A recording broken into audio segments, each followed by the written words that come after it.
So an outdoor event in the summer would make sense, but it's going to take time. Like, I think Billy and Lewis will feel like, I had a few words with Billy after, nothing major, but it's like, I think the problem is, he's going to want me to say he deserved to be disqualified. He's going to want me to say, help me out with the IBF. Do you know what I mean? And I'll just have to sit back and say, all I can do is be honest. I don't know if it was right or wrong. I think there's an argument both ways. But it was after the bell. There's no doubt about that. And that's what I was arguing about Billy, because Andy came over to me and he said, I said, I have to watch it back. I think it was after the bell, but I need to see it. And then Billy came over and he said, what do you mean you need to see it? It was after the bell. I said, I think it was, but just let me see it. And I saw it and I was like, yes, it was after the bell. There's no doubt it was after the bell. And that's the problem Paddy has. You can't say it was on the bell, because it weren't on the bell.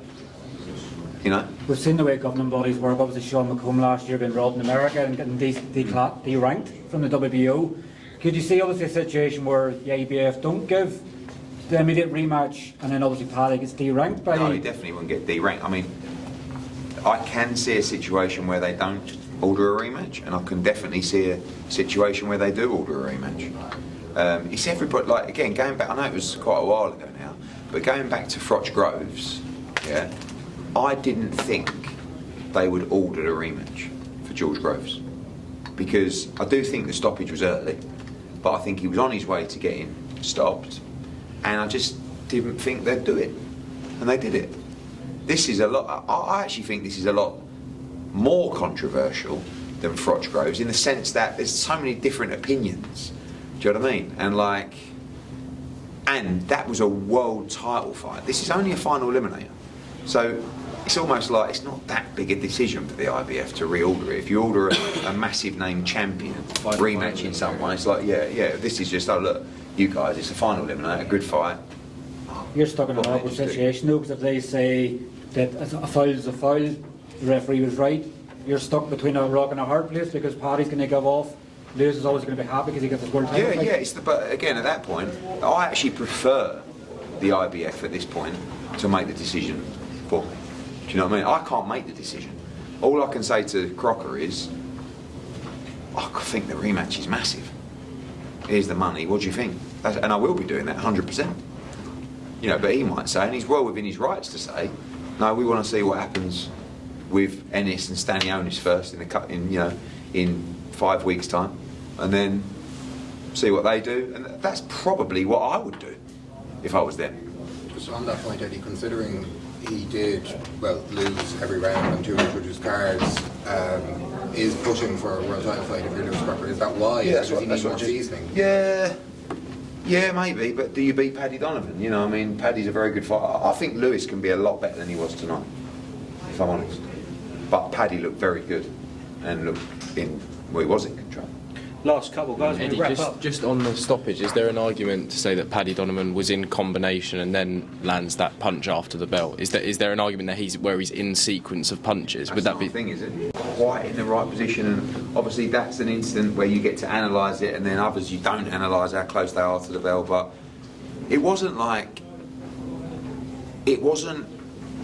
5 shots and his head was going back. He pushed him back, one shot, bob, and then ding, ding, ding, and then it's after the bell. So it wasn't like bom, bom, bom, bom, bom, bom, and the head was going back, and it was just in the sequence of those. It was one big shot, but he was still attacking. Eddie, what was your thoughts on Billy Nelson and the team's celebration? A lot of people on social media seemed as, poor taste, bit of a hollow victory. Yeah, I think you have to celebrate. It wasn't really to celebrate. It was more like they get in there and they're kind of, you're really jockeying your position with the ref. Come on, ref, that's got to be a disqualification. He's punched him after the bell. The celebrate. Look, I think at the end of the day, it's such a heated environment. No one's going to be acting normal. But I think that Lewis isn't here. I don't think Lewis is happy. I don't think Lewis will be happy with his performance. I think he won't be happy with the criticism of, should it have been a thing. He'll be thinking to himself, I got punched after the bell. But Paddy was on the way to winning the fight. That's the reality. And, say Lewis got lucky. I don't think he would have wanted it to play out like that, if I'm honest. But, you know, all of a sudden he won the fight when it looked like he was never going to win the fight. Eddie had 3 fight cards in Belfast in under 18 months. Obviously the plan was if Lewis had won, potentially, on what happens next month, but when's Matchroom coming back to Belfast again? Well, maybe in the summer, we'll see. We can only come here with a big main event or a big star, you know, so obviously the only way we come back in the summer is with that fight, probably.